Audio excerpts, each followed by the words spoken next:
Welcome to episode 260 of the Shared Security Show. And joining me this week are my co-hosts, Scott, Mr. Canada Wright, and Kevin, Florida Man Johnson.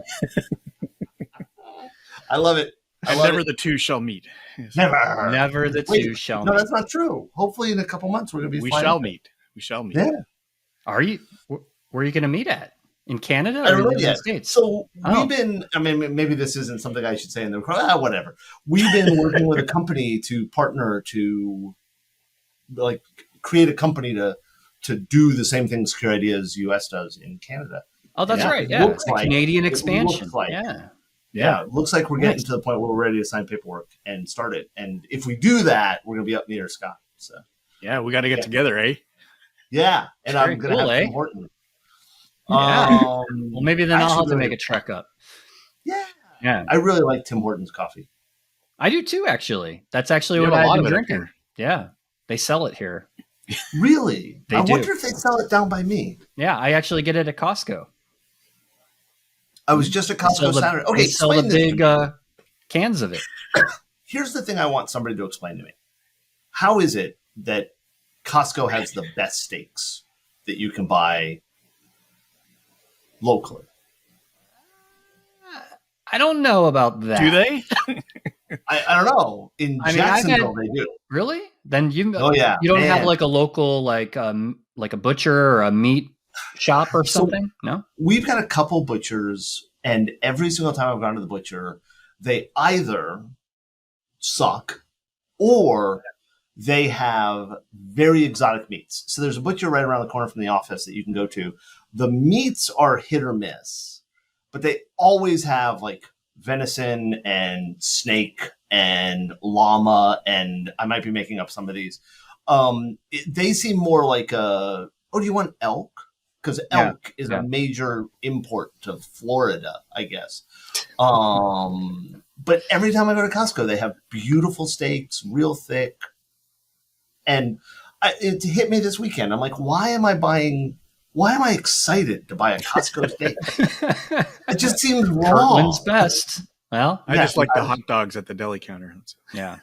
Hey, I don't Costco's think I've awesome. ever had- Yeah. And you know the best part about Costco is they treat their employees really well. Did you know that? I've heard that. They're I've some of the heard. highest paid in that industry. Yeah.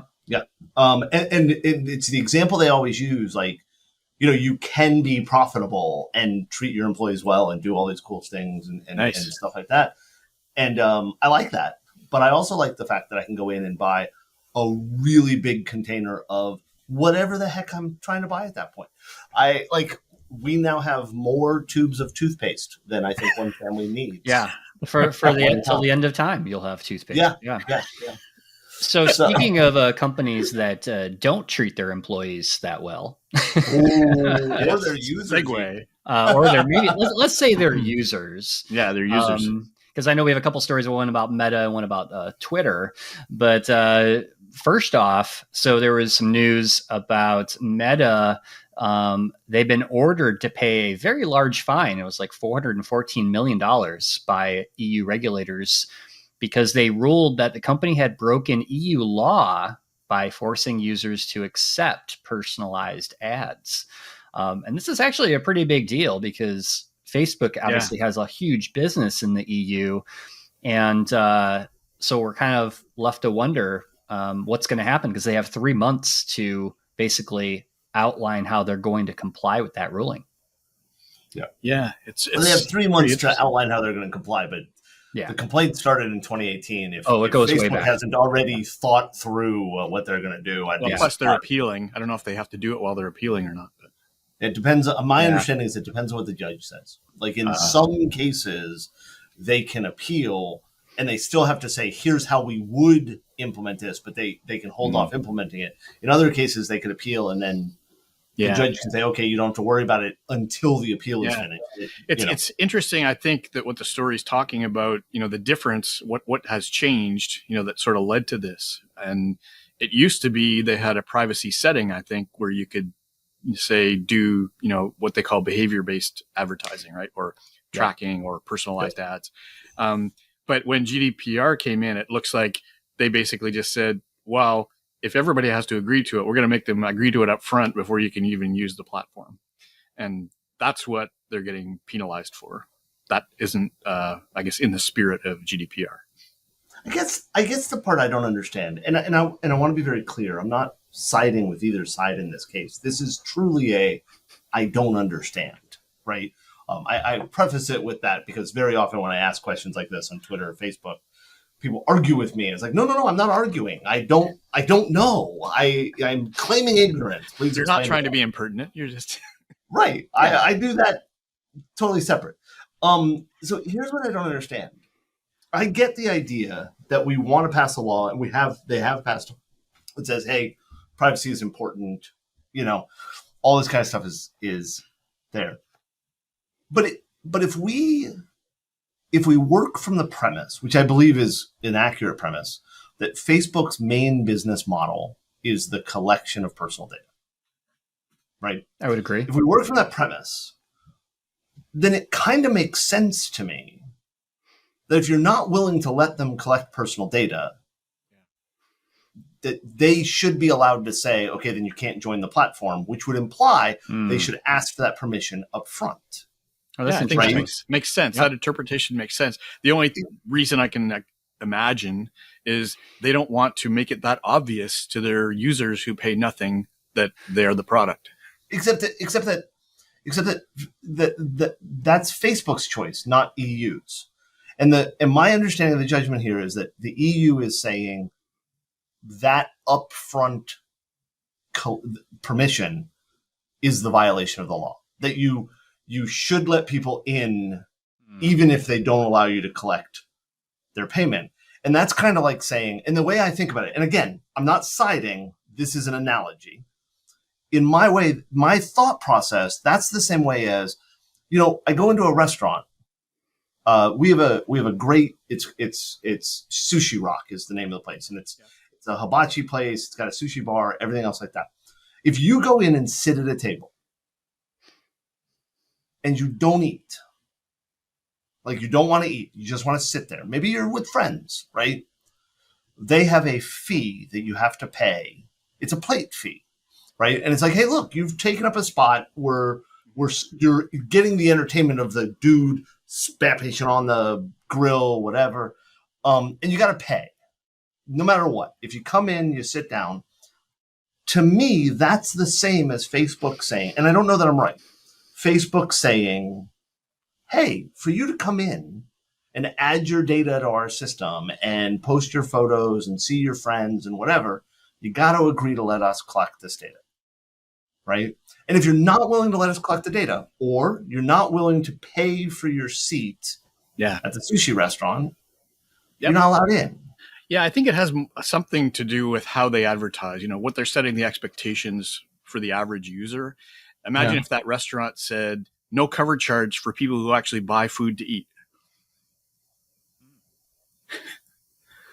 Yeah, that's interesting. I'm okay with that. If they say no cover charge, that's okay, but that's not necessarily what people want to hear or the best marketing approach, right? Or the best marketing slogan. See, this is what I'm saying is I agree with you. It's not the best marketing approach. But the issue I'm having with this is it's not that it's Facebook saying that's not the best marketing approach, we want to do it. If I understand it correctly, it's the EU saying, you telling people up front you're going to collect data and they have to approve it is against the law. So Facebook is doing the lesser preference marketing approach and the EU is saying that's not good. So it sounds to me like the EU is, and again, I'm not arguing either way, but it feels to me like the EU is saying Facebook, everybody should be allowed to use Facebook no matter what, even if you don't want them to. Yeah, maybe they're doing it out of spite. I totally. GDPR was a spite law. To me, the GDPR is the same as those little buildings. Have you ever seen those buildings where, like, they're a foot wide, but they block the view, and it's because like this person inherited this much and they built a spite building? You know what I'm talking about? Yeah, I think so. Yeah, that's what GDPR is. GDPR is a spite law. The EU said Probably. Google and Facebook make too much money. Yeah. Screw those hippies. We're passing a law, but it's for privacy. It's for the betterment of people. And we're going to fine you out of business, right? Like that must be the reason. Yeah. It's a spite law. Wow.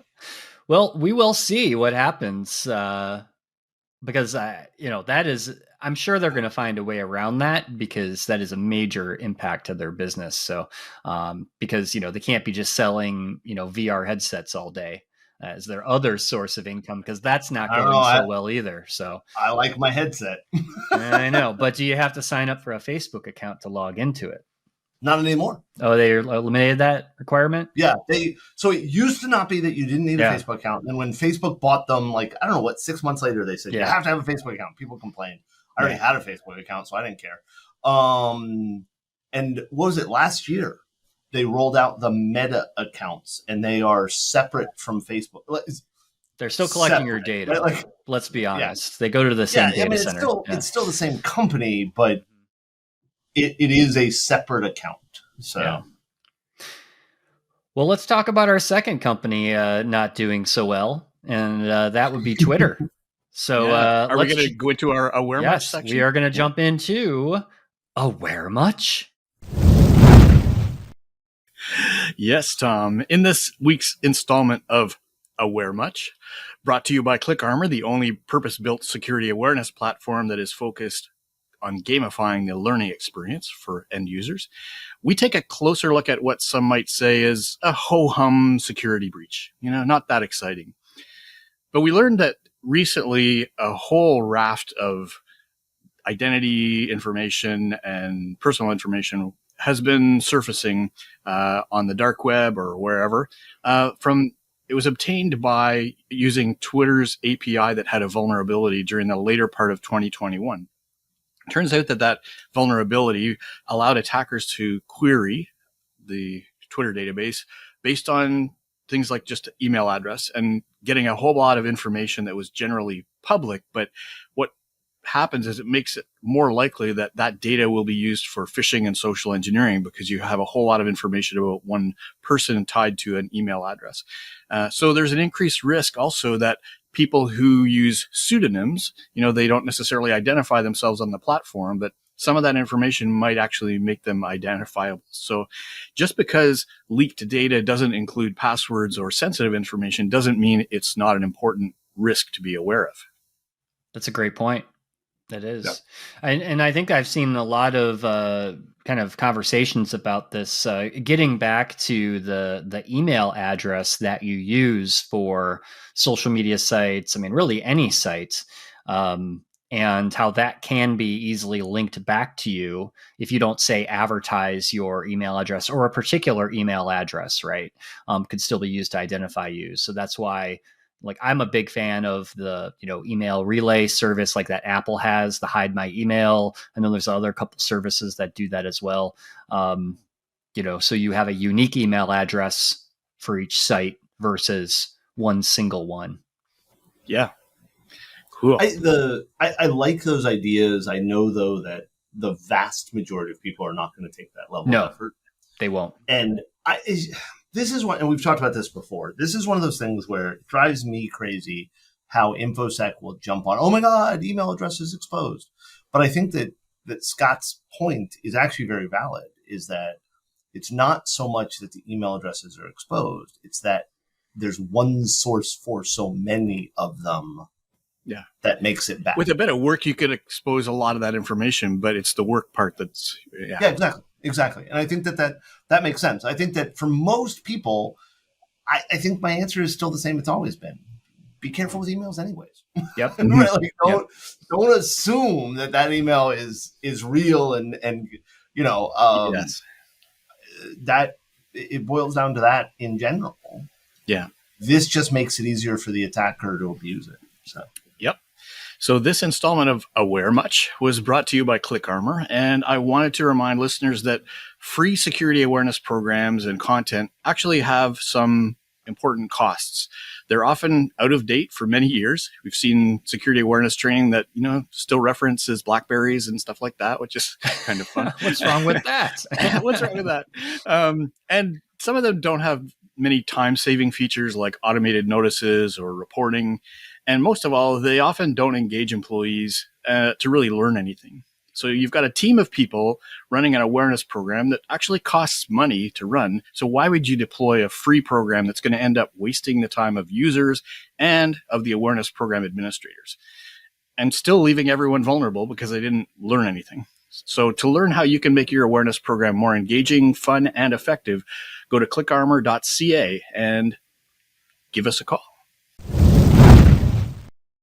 And our last story of the week is about car vulnerabilities.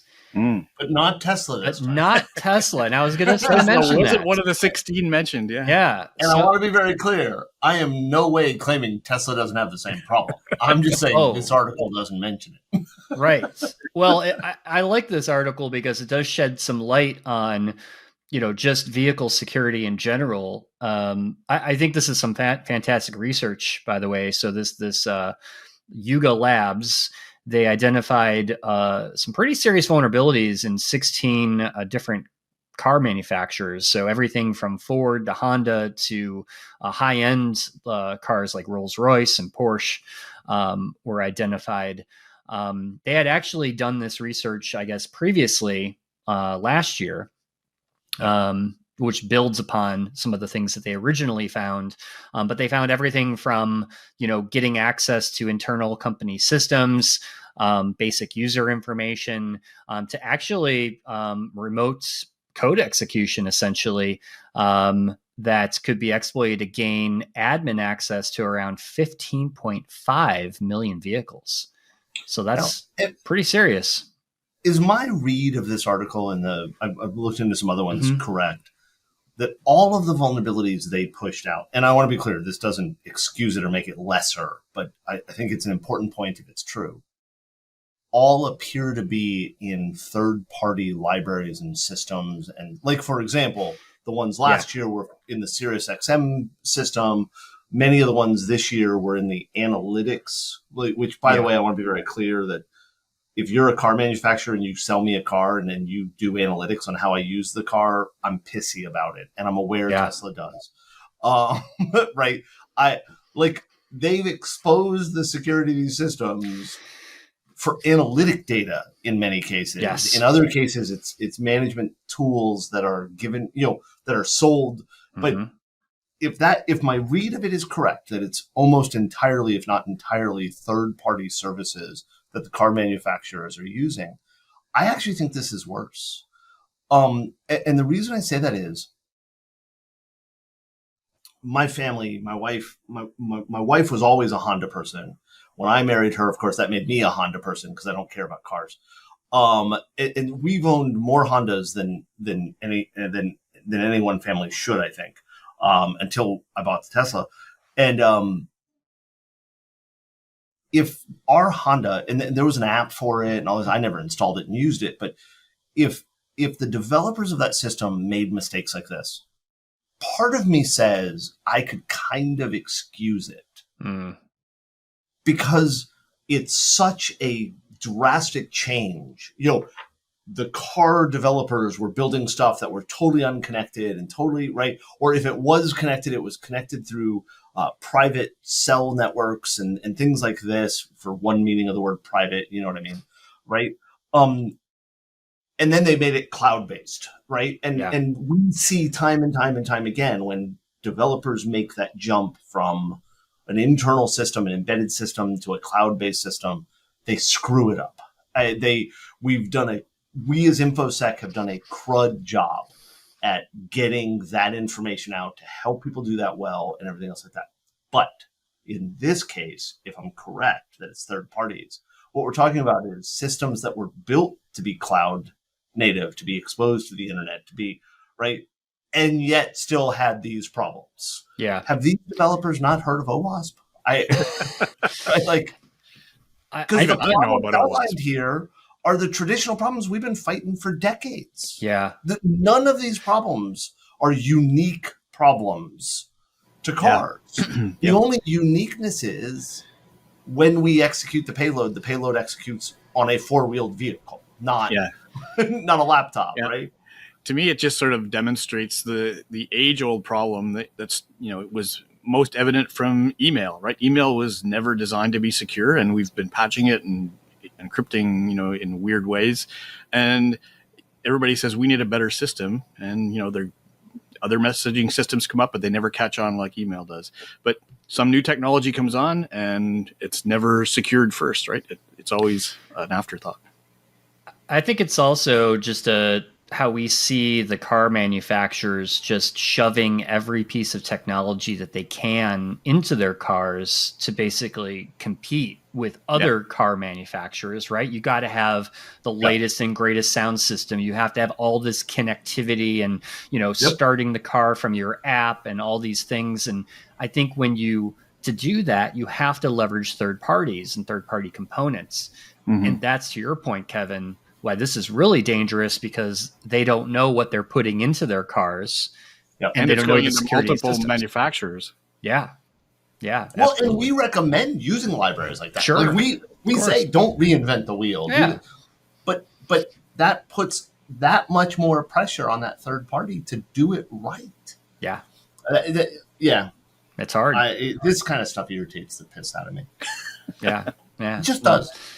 Well, we'll see what the next Tesla vulnerability will be. Yes, we will.